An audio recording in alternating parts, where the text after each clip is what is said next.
Hi ladies, I'm talking to you today about dry shampoo, and not just any dry shampoo. I'm talking to you ladies that hate dry shampoo, but you really need it.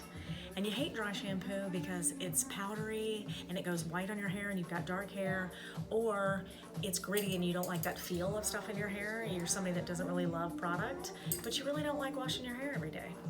So Colorproof has an amazing dry shampoo that is totally translucent. You can wear it on any hair color without it showing up, and it's soft so you can't feel it in your hair. So you can put it in all the same places. You want to spray it all along your hairline, where you get the most oily. Don't hold it too close or it'll get a little bit wet. So you're holding it back here in all the usual suspect spots, and it smells so good.